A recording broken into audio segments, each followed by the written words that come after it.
I want to greet you all this morning in the name of our Lord and Savior, Jesus Christ. This morning, we are meeting again on this beautiful Sabbath to discuss further truths that we get from the Bible. Last week, we talked about the law that we don't need to obey. And we discovered that, in essence, the law we were referring to were the ceremonial laws.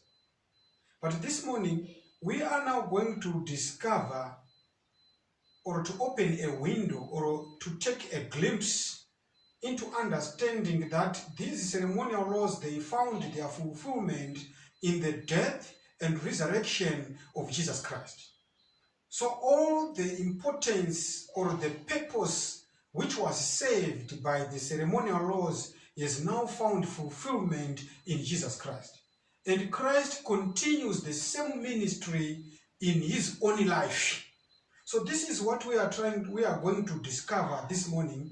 And our talk this morning is entitled Burnt Offerings. Burnt Offerings. This is our sermon topic this morning. We are going to be studying Romans chapter 12, especially verses 1 and 2. I will read verse 1 and 2 of Romans chapter 12 in the King James Version. Chapter 12, believers as living sacrifices. In the ancient days, when the ceremonial law was at its peak and every one of the Israelites were supposed to observe the ceremonial laws, they were supposed to bring living or live animals or live sacrifices to the altar so that they can be used to atone for the sins that they had committed. But according to Romans chapter 12, we are admonished to be as living sacrifices. Believers, all believers are supposed to be living sacrifices. I want to read Romans chapter 12, verse 1 to 2. It says, I beseech you therefore, brethren, by the mercies of God, that you present your bodies a living sacrifice, wholly acceptable unto God, which is your reasonable service.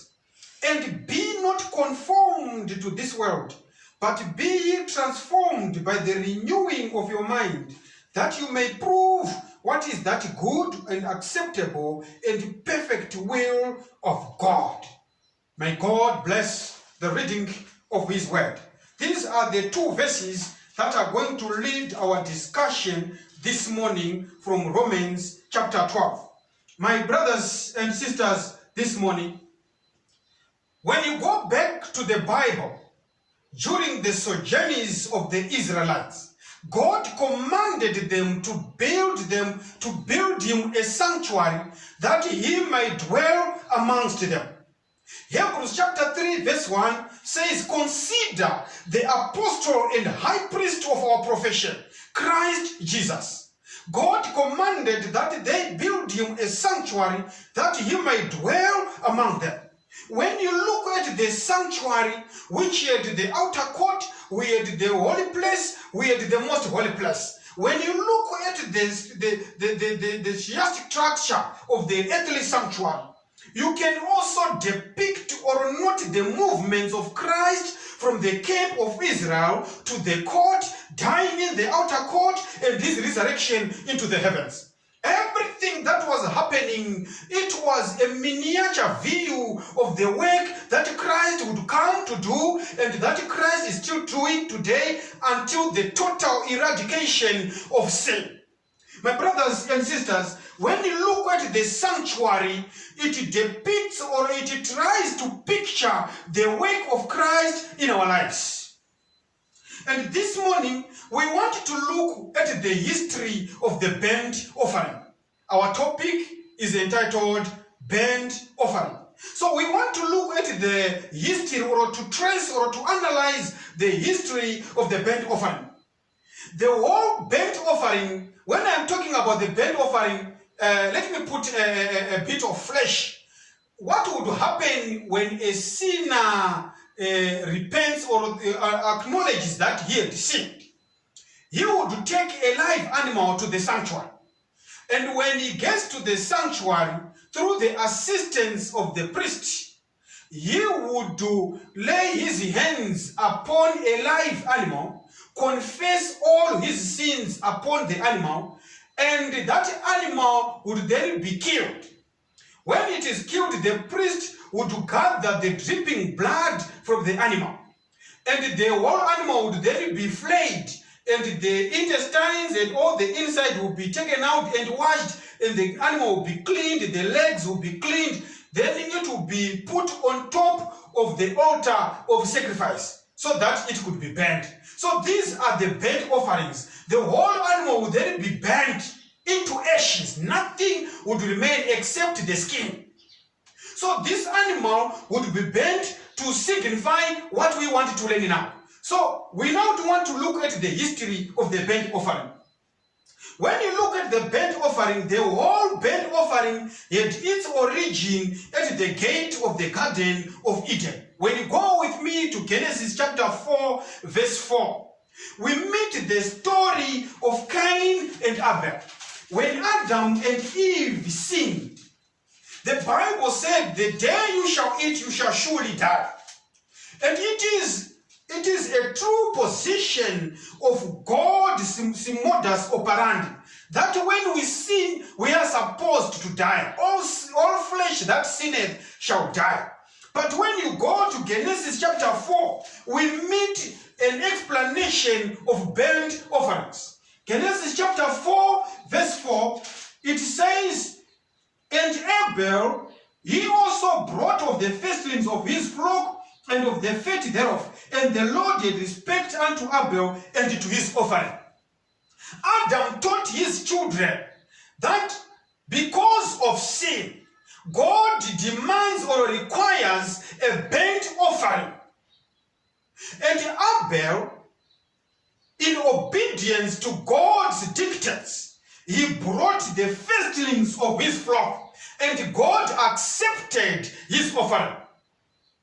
And we are told that Cain also brought the produce or the harvest of his fields, and God did not accept his offering. So the history of the burnt offering can be traced to the gate of the Garden of Eden, when God killed two lambs and sew skin clothes for Adam and Eve. In this case, in Genesis chapter 4, verse 4, we discover that Abel is continuing the same instruction, and God accepted his offering. When you go to Genesis chapter 8, verse 20, we also discover another burnt offering. And Noah builded an altar unto the Lord, and he took every clean beast and every clean fowl, and offered burnt offerings on the altar. God's people followed the instruction of Jehovah, and they would offer burnt offerings unto the Lord. This morning, we wanted to discover the significance of burnt offerings. We also want to discover the significance of burnt offerings in our present day life. We want to see the application of burnt offerings after Christ died on the cross, and the sanctuary service ceased on earth, and they are now continuing in heaven. We now want to discover the significance of the burnt offering in our present day life scenarios. This is the gist of the matter this morning. So wherever the people of God sojourned during the patriarchal age, rude altars of stone were erected upon which to offer their whole burnt offerings. When you go to Genesis chapter 12, verse 7 and 8, it continues when Adam was called. It says, and the Lord appeared unto Abraham and said, unto thy seed will I give this land. And there he builded an altar unto the Lord who appeared unto him. And he removed from thence unto a mountain on the east of Bethel, and pitched his tent, having Bethel on the west and Hai on the east, And there he builded an altar unto the Lord and called upon the name of the Lord. We meet Abraham again. He is constructing an altar for burnt offerings. We want to discover the significance of burnt offerings in our lives. We also want to discover how it is applied into our present day lives after Christ's death on the cross, when the earthly sanctuary ceased. This is the struggle of our discussion this morning. Burnt offerings, after the long period of Egyptian bondage, Israel was so prone to idolatry that the Lord had the brazen altar built in the court of the tabernacle, and instead of burnt offerings being offered by the father of the household, they were brought to the sanctuary and offered by the priest of divine appointment. Deuteronomy 12, verse 5 and 6. Before the Israelites came to Egypt, the Bible teaches that the father of each and every household would officiate the services of the burnt offerings. But after the Egyptian bondage, God commanded that the offerings were supposed to be brought to the sanctuary and offered by the priests of divine appointment. Not every priest could do this, but this was supposed to be a priest of divine appointment, the sons of Levi. So we want to continue looking at, some examples of burnt offerings that we meet in the Bible. The accounts of the burnt offerings in the Bible are a history of wonderful victories. Abraham's great test of faith was a burnt offering upon Mount Moriah. If you go to Genesis chapter 22, verse 2 to 13, we are told that God said to Abraham, "Take thy only son whom you lovest, and make him an offering at a place that I shall show you." Abraham took his son and went with him on a journey. And when they came to Mount Moriah, we are told that he prepared an altar on the mountain. And he took his son Isaac and placed him on the altar to kill him as a sacrifice. That's when God appeared to him and he said, "Do not do that. Now I know that you love me." And he provided a lamb that was then finally slain on the altar. My brothers and sisters, another example of burnt offerings we discover in the story of Gideon.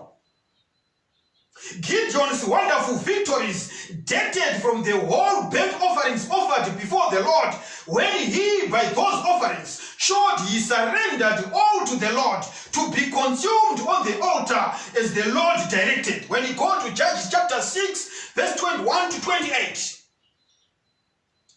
We meet Gideon on the threshing floor, and the Israelites were under the dominion of the Amalekites and under the dominion of the Philistines. They would plunder their harvests season in and season out. And the angel of the Lord was sitting under an oak tree and appeared unto Gideon. And Gideon, when he was told that he was supposed to free the Israelites from the bondage, he requested the angel to remain where the angel was seated, while he went and prepared a sacrifice. When he brought the sacrifice, we are told that the fire of the Lord consumed the sacrifice. And from that day, Gideon was rest assured that his mission was true and God had accepted him to lead out the Israelites out of bondage. We find some examples of burnt offerings. Burnt offerings, they were special occasions when burnt offerings were offered in other places other than the sanctuary. When you go to the sacrifice that was offered by David on the threshing floor of Onan, and the memorable sacrifice offered by Elijah upon Mount Carmel, these were other burnt offerings that we can trace in the Bible. There is a significance when we talk of burnt offerings. David offered a burnt offering on the threshing floor of Onan.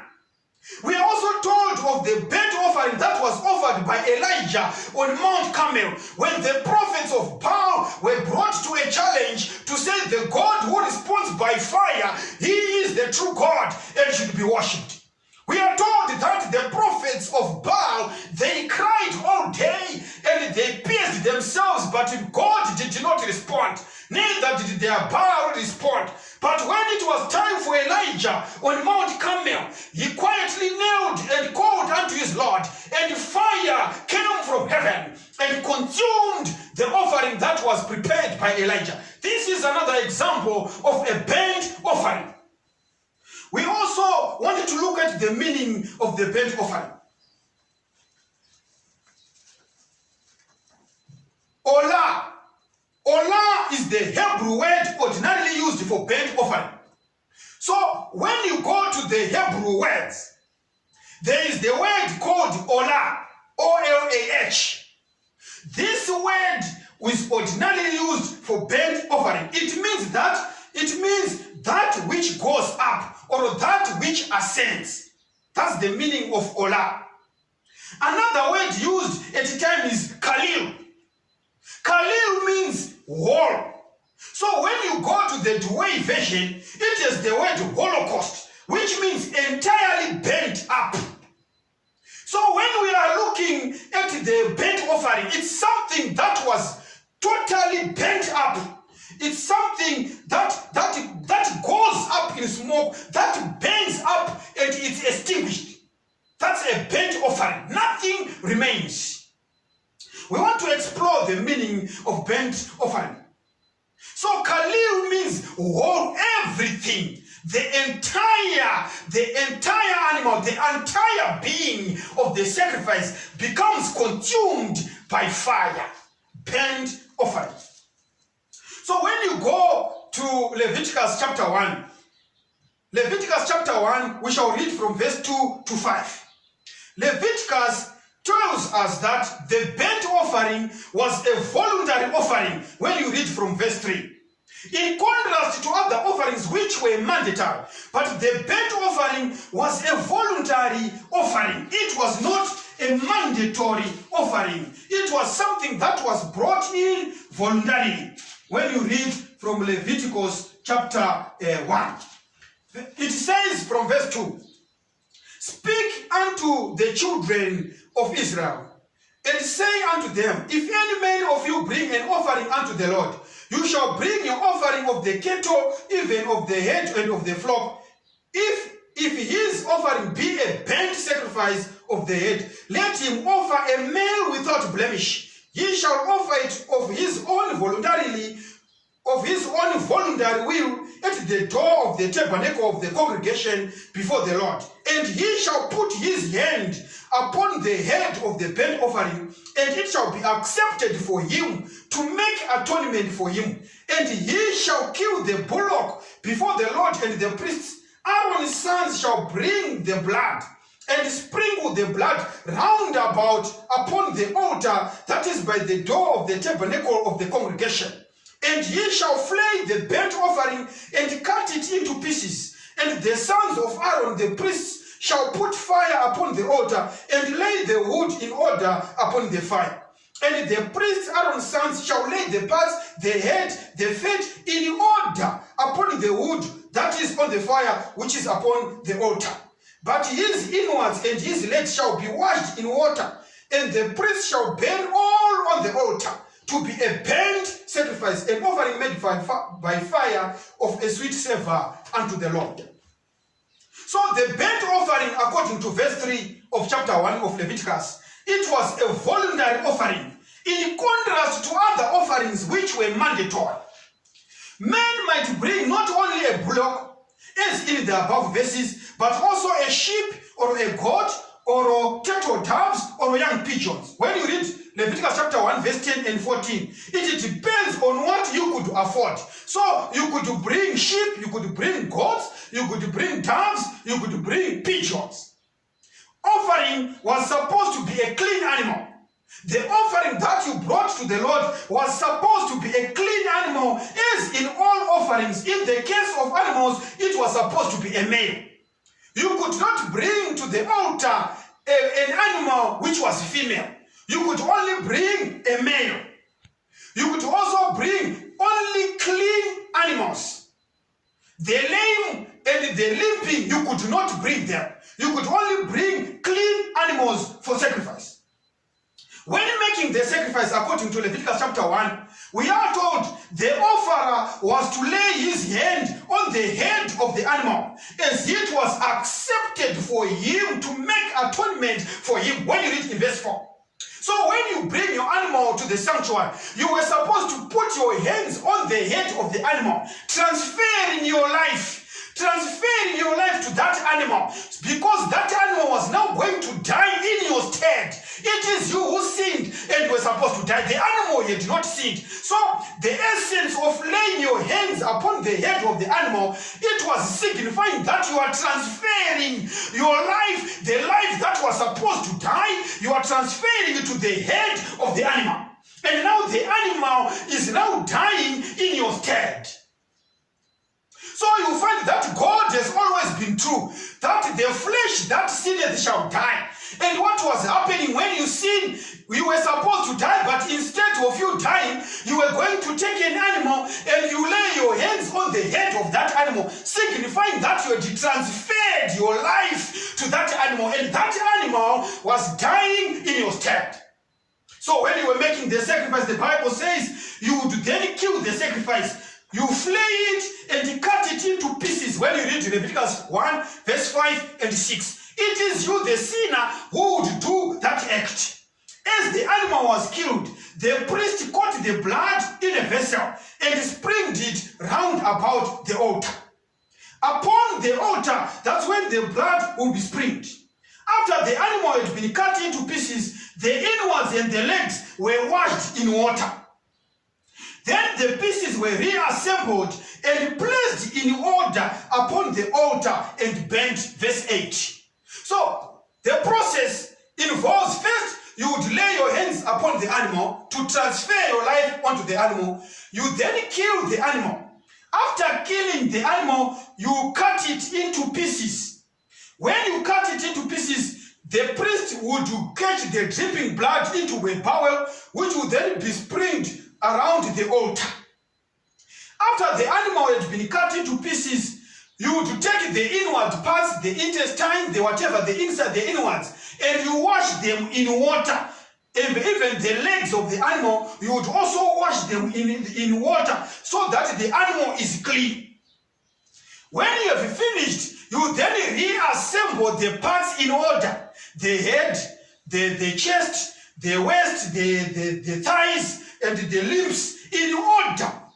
Arrange them. You do not place the pieces on the altar in a zigzag manner or haphazard manner, but you would put them in the order according to the order in which they come on the board. The head, the chest, the waist, the thighs, and the lower limbs in the order in which they should be arranged on the animal as if it is alive. You would not place the animal on the altar in a zigzag and haphazard manner. So we are also told that the whole animal, including the head and the fat, was entirely consumed on the altar. However, this did not include the skin, which was given to the officiating priest. If you read Leviticus 7 verse 8, the skin of the animal would be given to the officiating priest. It would not be burnt on the altar, according to Leviticus 7 verse 8. In case you bring turtle doves or young pigeons, the priest did the killing by wringing off the head and sprinkling or squeezing out the blood on the side of the altar. If you read Leviticus 1 verse 15, you will find that the priest will then bring it to the place prepared for slaughtering sacrifice near the door of the tabernacle, and the offerer was to lay his hand on the head.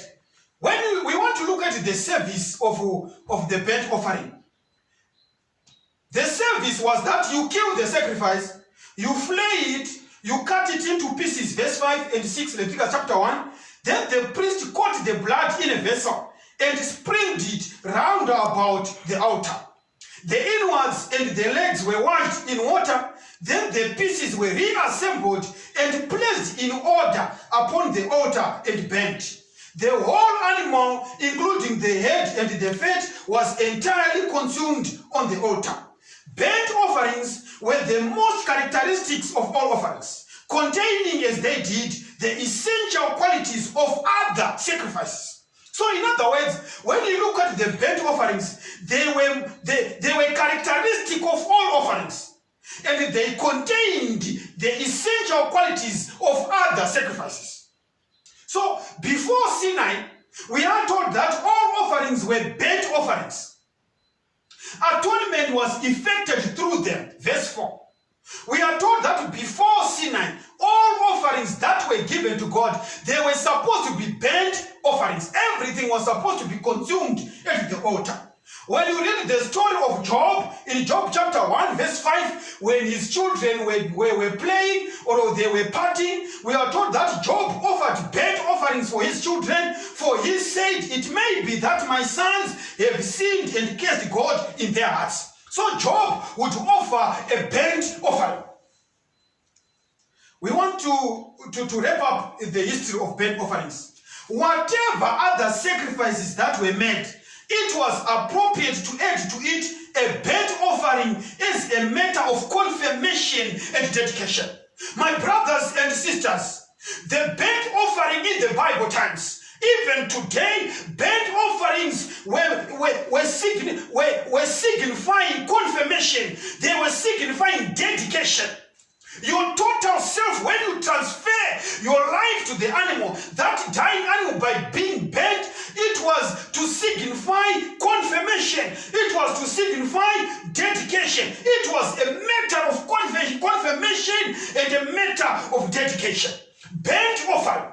My brothers and sisters, this morning, when you go back to the Bible in Exodus chapter 28, verse 38 to 42, we are told that the burnt offering, they were happening every morning and every evening. Every morning and evening, a day-old lamb was offered as a whole burnt offering. And every Sabbath, 4 lambs were offered, 2 in the morning and 2 in the evening. This represented the reconsecration of the whole congregation to the service of God. My brothers and sisters, when we are talking of burnt offerings, they represent the reconsecration of the whole congregation to the service of God. Burnt offerings represents the reconsecration of your whole life, your whole you, to the service of God. We are not supposed to give God cheap service, but we're supposed to be consecrated, to rededicate, to give all our all to God. That's the expectation of heaven. When God looks upon his people, he desires that we be dedicated, we be confirmed to the will of God, totally dedicated to his service. This is the desire and the will of God. On the Day of Atonement, when you go to Numbers chapter 28, chapter 29, verse 8, we are told that for the burnt offering on the Day of Atonement, there was 1 young bullock, 1 ram, and 7 lambs of the first year. They were supposed to be brought as a burnt offering. What is the application in our day? What do burnt offerings represent? What do they signify in our day? Burnt offerings were used on many occasions, my brothers, such as the cleansing of the lepers. When you go to Leviticus chapter 14, verse 19 to 20. It was also used during the cleansing of women after childbirth. Leviticus chapter 12, verse 6 to 8. And also for ceremonial defilement, when you go to Leviticus chapter 15, verse 15 and verse 30. In these cases, a sin offering was used as well as a burnt offering. The first atoned for sin, and the second showed the offerer's attitude toward God in wholehearted consecration. The burnt offering signifies wholehearted consecration, not partial consecration. The whole of you should be given, should be surrendered to the Lord, to be consumed. We are supposed to disappear in the Lord. When we accept Jesus Christ as our personal Savior, when we turn and say, God, we are coming back. We were like the lost sheep of Israel, but now we have come back to our Master and Lord Jesus. When you go back to God, you are supposed to disappear into the Lord. Nothing of you shall remain. Nothing shall you say. The Lord cannot dictate what I shall do with this or that, but we disappear into the similitude of Jesus. When we go back to God, we are like a burnt offering. Reason why Romans chapter 12 verse 2 says we unto God. And the reference of Paul in Romans chapter 12, verse 2, verse 12, verse 1 and 2, he is referring to the burnt offering. My brothers, as we continue, you will discover that when Aaron and his sons were consecrated, when they were set aside for the work of the Lord, a burnt offering was also offered in Exodus chapter 29, verse 15 to 25, and Leviticus 8, verse 18.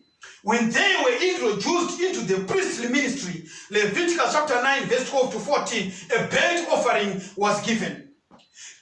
A burnt offering was also given in connection with the Nazarite vow. Numbers 6, verse 14.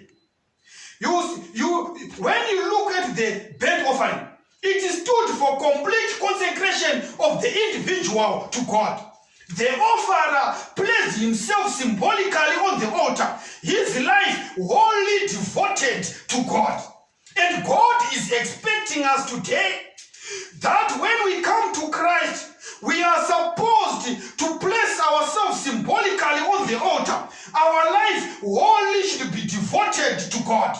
We are supposed to be perfect. Matthew chapter 5, verse 48 says, "Be you perfect as your Father in heaven is also perfect." And this is signified by this depiction of the burnt offering. So we are to be perfect. Only when all filth was removed from the burnt offering was it acceptable to God, and was it permitted to come upon the altar, an offering made by fire of a sweet savor unto the Lord. We are to be wholly dedicated to God. My brothers and sisters, when you look at the methodology of giving a burnt offering, the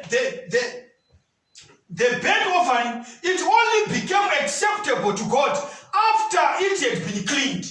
When you flay it, you wash the inward parts with water, you clean the legs of the animal, everything. When it is now clean, that's when it will be brought to the altar to be a burnt sacrifice, a sweet smelling savor unto the Lord.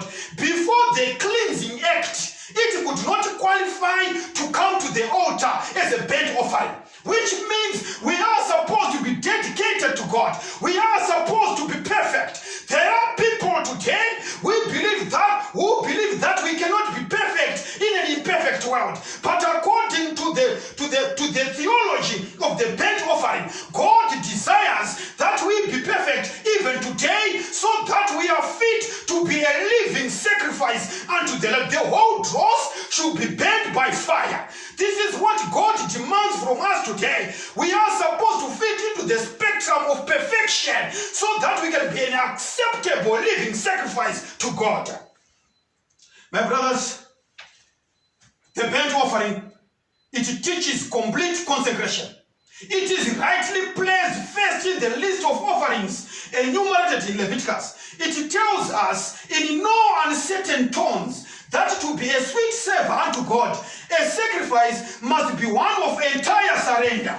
All must be put on the altar. Nothing must be held back. For an offering to be acceptable to God, God desires an entire surrender. You cannot do partial surrender. When we go to God, He needs total surrender. When we surrender our all to God, that becomes an acceptable sacrifice. When Christ came and died on the cross, He surrendered everything unto the hands of the Lord. Even today, when we accept Jesus as our personal Savior, God expects a total surrender. Nothing should be left in our lives that does not fit the spectrum of total surrender. That's what God demands today. No man can succeed in the service of God unless his whole heart is in the work. No man who makes a reserve can be a disciple of Christ, much less can he be his co-laborer. It is not possible for you to succeed in the service of God unless the whole heart is in the work. No man who makes a reserve can be a disciple of Christ. The Bible says in Luke chapter 14, verse 26, it says, let me read for you, Luke 14, verse 26. It says, "If any man come to me and hate not his father and mother and wife and children and brethren and sisters, yes, and his own life also, he cannot be my disciple. For you to be a disciple of Jesus, you need to hate your life also. If you do not do that, you cannot be my disciple, says Christ. That's what Jesus is saying.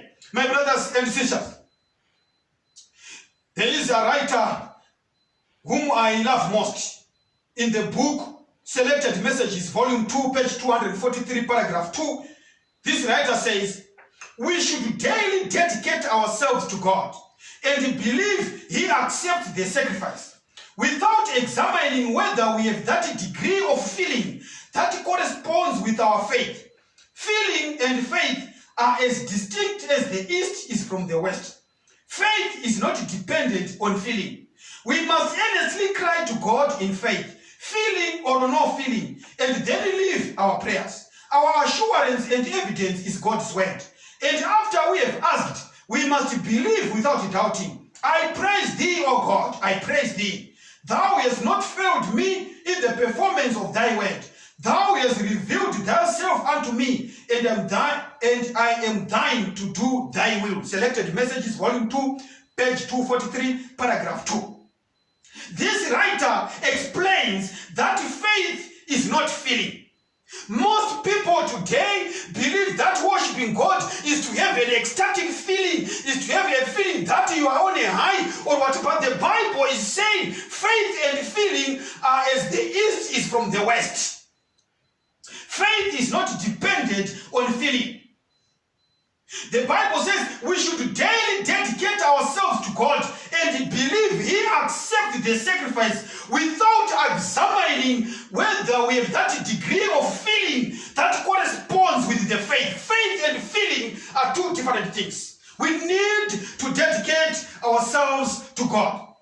My brothers and sisters, this writer continues again, Bible Commentary, volume 4, page 1154, paragraph 5.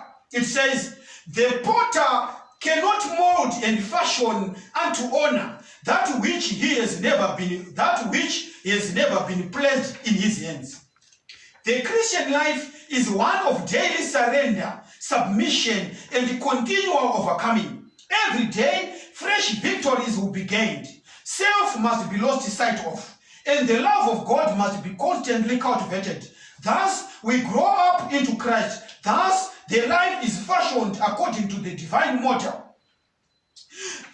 My brothers and sisters, if you want a potter to fashion a pot for you, you need to place the clay into his hand. So here we are being told that the potter cannot mold and fashion unto honor that which has never been placed in his hands.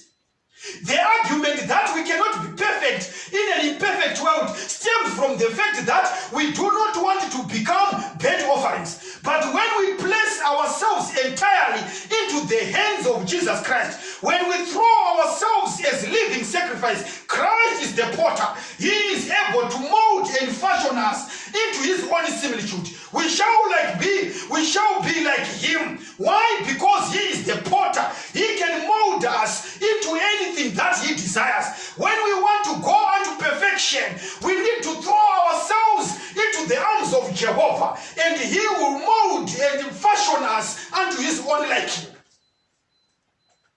So our God is no respecter of persons. God is no respecter of persons. The poor man who brings his 2 turtle doves is just as acceptable as the rich man who brings an ox, or as Solomon who offered 1,000 offerings. When you look at 1 Kings 3 verse 15, the 2 mites are as pleasing to God as the abundance of the wealthy. According to his ability, each is accepted. God is no respecter of persons. There is no one who can say, I cannot reach unto perfection because I am poor. But God accepts your turtle doves just as he accepts the rich man who brings his ox. When we go to Christ as we are, he accepts us as we are, and he molds us according to the light that he imparts to us. My brother, there is no fear into committing your life into Jesus, because he is more than able able to save them that come to him. He is more than able to succor them who come unto him. God is no respecter of persons. Everyone can be saved. We need to run unto the Savior of our souls this day. The other lesson that we get from the burnt offering is the lesson of order. God wants order in his work. He gives specific direction regarding this. The wood is to be laid in order upon the fire, not merely piled up. The pieces of the animal are to be laid in order on the wood, not just thrown somewhere on the fire. Leviticus 1 verse 7, verse 8 and verse 12. Order is heaven's first law. God is not the author of confusion. He wants his people to do things decently and in order. 1 Corinthians 14 verse 33 and verse 40. The lesson of order. When the animal was killed, it would then, after washing, it would be laid in order. The head first, coming the chest, the breast, the thighs, and the hips, and the lower limbs in order. So our God is not a God of confusion. He is a God of order. There are certain directions that he lays, that a sinner, the steps to Christ, that a sinner should follow for him to be complete, perfect in Jesus. But today we are discovering another new order of Christianity where people do things haphazardly and believe that God will still accept that. No, according to the burnt offering, our God is a God of order. There are certain prescriptions that should be followed for us to be complete in Christ. A burnt offering was not complete until it was flayed. A burnt offering was not complete until the inward parts were washed. A burnt offering was not complete until the wood was put with water. A burnt offering was not complete until the slain after the sacrifice was also arranged its pieces in order. When the pieces were set in order, then God would respond by fire. The fire that was used on the burnt offering, it was not a common fire. It was a fire lit by the Lord himself. All the fires that we now find in Christendom, where people are immersed in their sins, but they always claim Holy Ghost fire, it is a strange fire because the fire of the Lord follows after order. What fire follows after confusion? The confusion that manifests in Babylon cannot be rightly appropriate to say the fire of the Lord has descended upon it because there is confusion. But our God is a God of order. So the fire of the Lord would burn the sacrifice when it had been laid in order, not in haphazard manner. So when we worship God, we worship him through order, not confusion. Babylon is the mother of confusion. But Revelation says, fallen is Babylon. Come out of here, my people, so that you do not partake of your sins, for they have reached unto heaven. My brothers and sisters, this morning, I'm calling you out of the land of confusion and come to the God of order. When you dress in order. When you eat with order. When you sing with order. When you pray with order. Why? Because he is the God of order, and he depicts it in the lesson of the burnt offerings. The other lesson that we get from the burnt offering is the lesson of cleanliness. We need to be clean. The lesson of cleanliness before the pieces of the animal were burnt on the altar. His inwards and his legs were to be washed in water. These pieces were to be consumed on the altar. It was merely a waste of time to wash them before burning them. Wash each piece, nothing unclean must come upon the altar. God does not tolerate the slightest of evil thoughts, even a little lie. My brothers, the aspect of cleanliness, you would wash the animal, you wash it until clean before you could place it in order to be burnt. In our own minds, we would then think, but why did God want to waste time? Since the animal was going to be burnt, why then were we supposed to clean it? But God said, first of all, wash it in water so that it becomes clean. When it is clean, you can bring it on the altar so that it could be burnt into ashes. Do you understand this? God is emphasizing cleanliness. We are supposed to be clean before the Lord.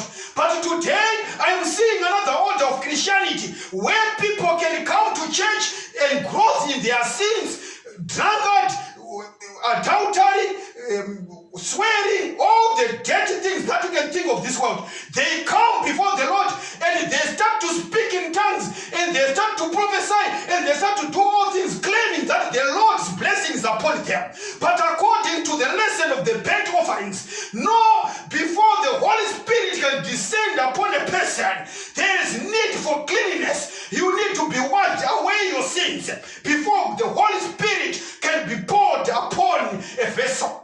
The Holy Spirit is not implanted into an unclean vessel. The lesson of cleanliness is being brought by the lesson of the burnt offering. We want to look at the aspects of fire and water at the burnt offering. There are three elements of purification that were used in the service of the burnt offering. There was fire, there was water, there was blood. Fire is emblematic of the Holy Spirit. Fire signifies the Holy Spirit. It is a purifying agent. When you look at Malachi chapter 3, verse 2 and 3, we are told that the Lord will sit as a purifying, his creation. When you read in Isaiah 4, verse 4, and Isaiah 13, verse 14, we are told the lessons that fire signifies purification. Let me read from you Malachi chapter 3, verse 2 and 3. It says here, "But who may abide the day of his coming? And who shall stand when he appeareth? For he is like a refiner's fire, and like fuller's soap. And he shall sit as a refiner, and purifier of silver. And he shall purify the sons of Levi, and purge them as gold and silver, that they may offer unto the Lord an offering in righteousness." So fire is an emblem of the Holy Spirit. It is a purifying agent.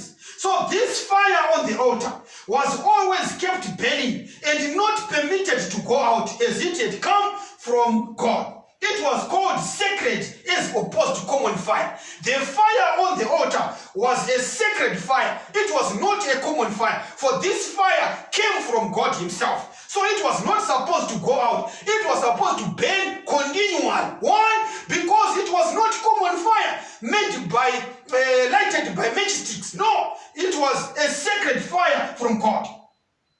So, if you read Isaiah 33 verse 14 and Hebrews 12 verse 29, it says, "Who shall be able to dwell in the devouring fire?" Our God is a consuming fire. Where there is sin, he consumes the sin. So those who are going to survive the great day of Jehovah are the ones whose sins have been consumed today by the eternal mercies of Christ, so that when God appears, they are shielded in the mercies of our Lord and Savior Jesus. The other emblem is water. Water is an emblem both of baptism and of the Lord. According to his mercy, he saved us by the washing of regeneration. So the water that was used to cleanse the animal is an emblem of baptism. It is an emblem of the Lord, who is the water of life. We are also told that and renewing of the Holy Ghost, which he shared on us abundantly through Jesus Christ our Savior. When you read Titus 3 verse 5 to 6, Paul was told to be baptized and wash away his sins. Acts 22 verse 16. Before anything is placed before God, it should be washed, clean, pure, and holy. Dear friends, have we been washed by water? There are my friends out there who are watching us. But my question is to you, my dear friend, are you washed? Have you been washed by the water? You need to be baptized so that we can be washed and all the dross is cleaned, so that all the stains of sin that immerse our whole body can be washed by water. Just like on the burnt offering, the offering was supposed to be washed by water, signifying the cleansing of water, signifying the baptism that was supposed to go through, so that we are washed by water and we are clean before the Lord. There was also the blood. The life of the flesh is in the blood. and I have given it to you upon the altar to make atonement for your souls. For it is the blood that makes atonement by reason of the life. Leviticus chapter 17, verse 11. It shall be accepted for him, or instead of him, to make atonement for him. This atonement was made by reason of the life that was in the blood. But this blood, which represented the life, was efficacious only after the death of the victim. So the blood, when the sinner was praying upon the head of the animal to be killed, the blood of the animal became efficacious after killing the animal. After the blood has been harvested and sprinkled on the altar by the priest, that's when the blood became efficacious. My brothers and sisters, the blood was not used until the animal had died. So it was with Christ. So it was Christ's atoning death that made possible our salvation. Thus, the cross must always be central in Christianity. Today, we see another order of Christians who do not believe in the efficacious death, in the efficacious blood of Jesus. But the atoning sacrifice became binding once the blood had been harvested. Only because Christ died on the cross and he spilled his blood. He is the only person who has the power to cleanse and save us from the death that we are supposed to die, because he's the one who died for our sins. There is power in the blood to cleanse. There is power in the blood to save. My brothers and sisters, our salvation is dependent upon the life of the one who gave it. And the one who gave his life is Jesus Christ. An offering made by fire, acceptable unto him, meaning pleasing to him. Perfect offering of Christ, a perfect lamb. My brothers and sisters, this morning, it is the desire of God that we consecrate ourselves to him. The death of Christ on the cross, it was voluntary. It was voluntary. It was love and duty. Of course, duty is exacting and obligatory, but love is greater. It is greater. Love is even greater. My brothers and sisters, the offering was an offering of love, of dedication and consecration. Even today, when you read in 2 Corinthians chapter 9, verse 7, it says, God loves a cheerful giver. The offering of Christ, it was an offering of love. It was an offering of dedication. It was an offering of consecration. And these are the character qualities that Christ demands to see in his people. Christ demands to see in his chosen ones. My brothers, Christ is looking for a new birth. New birth in our lives. New birth is a rare experience. Many people are buried alive. The new birth is a rare experience in this age of the world. This is the reason why there are so many perplexities in the churches. So many who assume the name of Christ are unsanctified and unholy. They have been baptized, but they were buried alive. Self did not die, and therefore they did not rise to newness of life in Christ.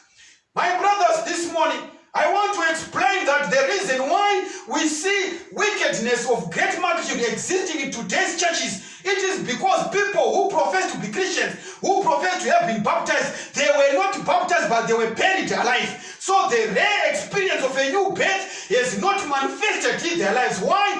Because they attempt to come to the altar while they have not been washed. They attempt to come to the altar while their inward parts have not been washed. But God is looking at the washing of the inward parts. Our hearts are so filthy. We need to give him our hearts so that he can create in us a new heart, so that he can create in us new beginnings. When our inward parts are washed, that's when we can experience the new birth. When our inward parts, when we receive the new heart, that's when we can experience the new birth. My brothers and sisters, this afternoon, God is looking for a people who will choose him today. People who will say, I am going to accept him as my personal savior. I want to be a burnt offering. I want to come to the altar, and I want myself to disappear so that I walk under the pavilion of Jehovah. People who are saying, I want to dedicate my all to Jesus, so that like a burnt offering,